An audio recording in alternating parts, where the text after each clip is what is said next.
Raja kafe, namanya raja kafe, pegang mau raja kafe. Tanya kenal jawab kenal, soal kafe kemudian.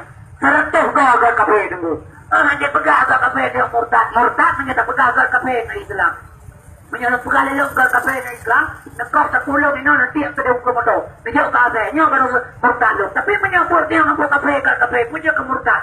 Mengandui mentah bui kemudian.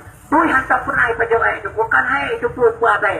Asal kiamatnya dia hai itu pejabat bui, kan hai itu pun bui yang itu jawabannya. Itu nih kau makan ada. Bui hai pejabat itu pun buat saya, dia asal pejabat bui itu pun bui. Kalau nak ada itu, apa insyaallah, subhanallah, ada niat tim rabu mau betul. Apa lagi nak bui bagaimana?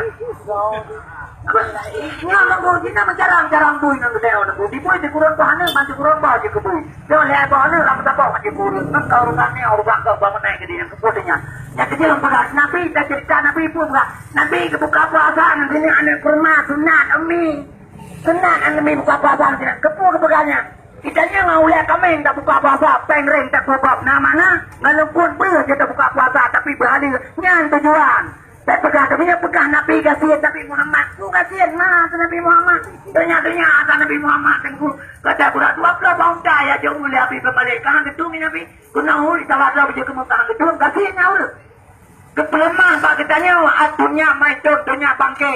Sama yurip dunia berangkasa cinta dunia bahwa kalbun asai aja kepegang.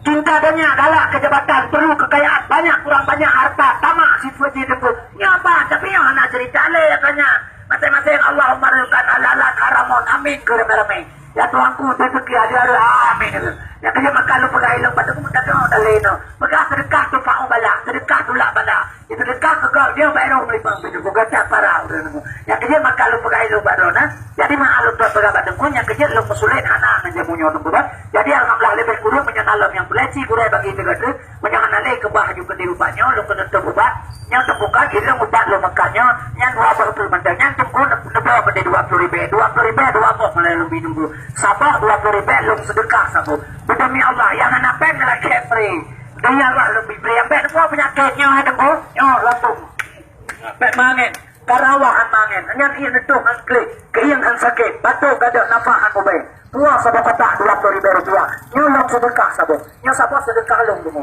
Mae keterima sedekah Tuhan keterima sedekahnya keterima kedepan sedekah yang ketung Tuhan sedekah jalan bupati yang bupati lu hang itu